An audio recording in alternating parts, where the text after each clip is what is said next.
masih kembali bersama Dia Permatasari dan juga Osi Syaputra. Kita mengenang gitu ya kehidupan mendiang Kiki Fatmala. Tadi Osi juga cerita bahwa ya dia bahagia di pernikahannya, di akhir hidupnya. Betul. Jadi menurut aku ya, maksudnya gini, orang terlihat sukses itu ketika dia bagaimana matinya gitu loh, meninggalnya, akhir hayatnya gitu. Ternyata dia sukses gitu. Dan menurut aku ya, pesan yang dia tinggalkan buat aku tuh adalah ya, aku kan ulang tahun kemarin tuh kan ulang tahunnya ke-61, kadonya tuh Kiki meninggal ya. Maksudnya gini loh, ada hikmah dari balik itu. Maksudnya buat aku juga, aku kan kalau misalnya itu kan euforia kan ulang tahun apa, ternyata ulang tahun itu kan berarti umur kita berkurang, akan semakin dekat kematian. Jadi itu artinya. Nah jadi sekarang aku udah mulai nggak mau main-main lagi, yang mesti udah itu warning dari Kiki gitu ya, jangan main-main lagi. Betul. Kalau buat dia apa?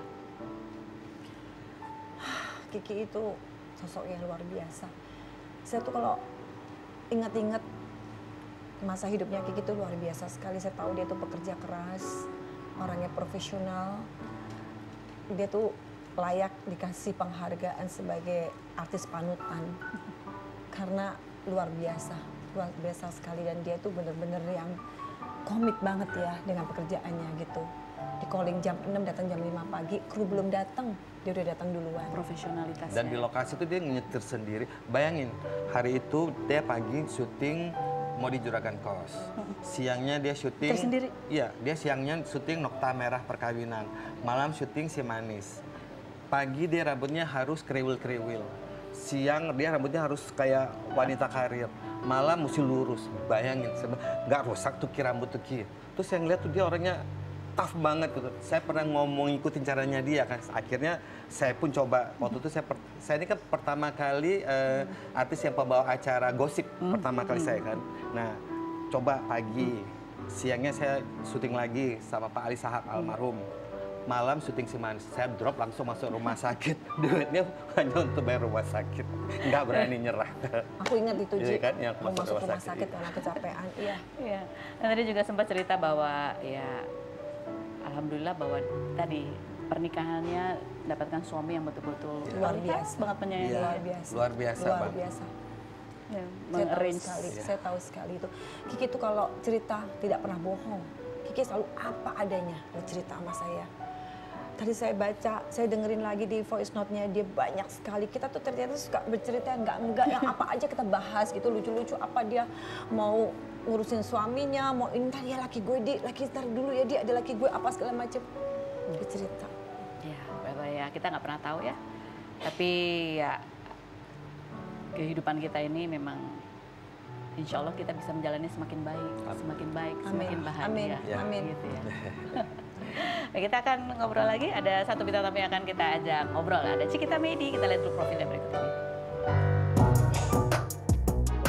Cika Cecilia Octaviani atau Cikita Medi, mantan penyanyi cilik kelahiran 1990 ini mengawali karirnya sejak usia 2 tahun dengan singlenya yang berjudul Kukuku pada 1992 dan kini fokus menjadi pengusaha skincare sejak tahun 2008, menjadi host live streaming dan membuka agensi.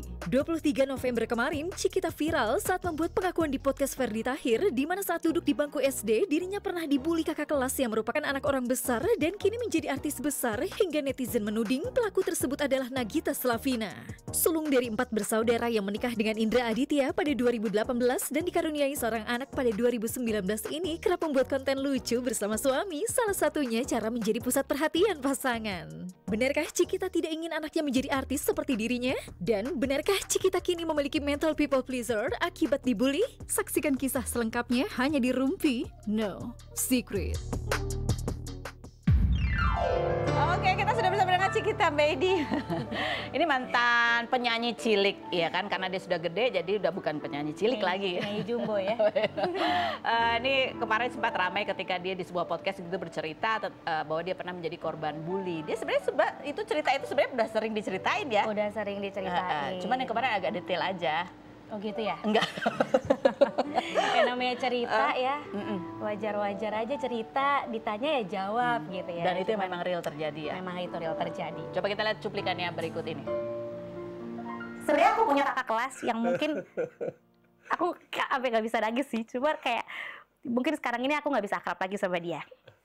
Kalau tahu orangnya, ya udah diam aja. Ini di umur aku masih kelas 4 SD. Oke. Jadi dia adalah seorang yang besar banget, Kak. Sekarang tapi sampai sekarang dia nggak bisa negur aku akhirnya. Karena dia tahu karena berarti dia bintang juga? Bintang banget. Oh, bintang banget. Pasti kaget deh. Jadi aku dibully.